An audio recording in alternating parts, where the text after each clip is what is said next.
Chapter 2. Not everybody believed Dr. Aronnax's theory about the giant narwhal, but Captain Farragut was not one of them. This fine sailor had no doubt that the sea monster existed, and he had sworn to kill it. His crew, all of them strong and experienced seamen, shared their captain's view and were anxious to find the creature.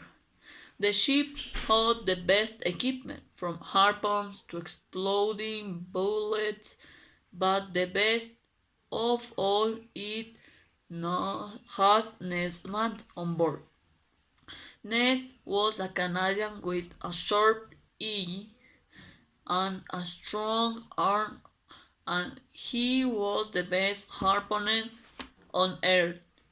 He was a big man who spoke very little, and he could become very angry if some did not agree with him. Of all the men on board, Ned Land was the only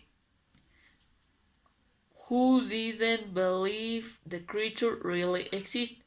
Tell me, Dr. Aronnax asked him one day, why don't you believe the creature is the sea monster? The two men had become good friends during the many days at sea. I have harpooned many whales and I have seen many sea animals. None were powerful enough to damage the iron plate of a ship, answered the Canadian, as much as they argued. Ned would change his mind. Days passed, and the months, and the ship sailed from the Atlantic to Pacific. However, there was no sighting of the creature.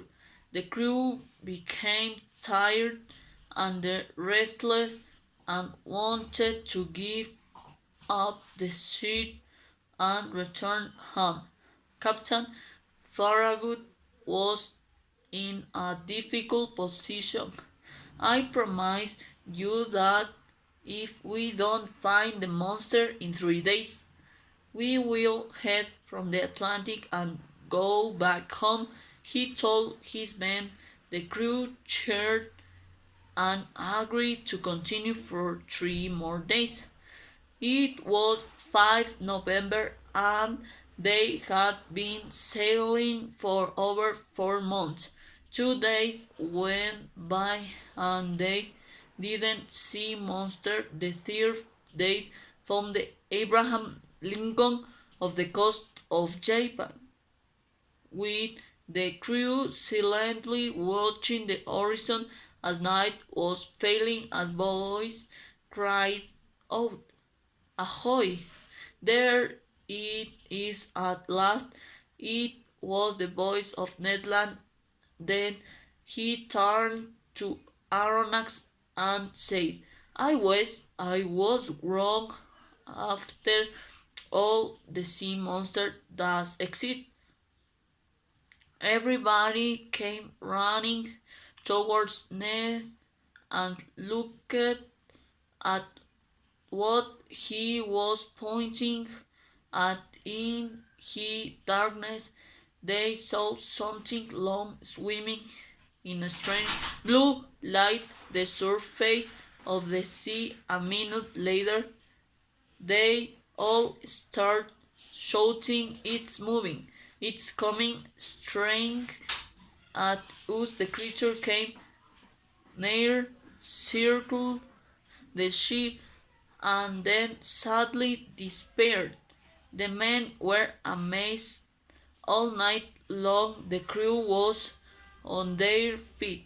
Nobody thought of sleeping. The next morning the creature appeared again. Now they could see it more clearly it over 215 feet long, showed Dr. Aronnax in excitement, and that moment two jets of water shoot up out the sea at the great height. The creature was waiting from the main directions. The crew was waiting from the captain orders. A barrel was about to begin full steam ahead, ordered the captain Farragut.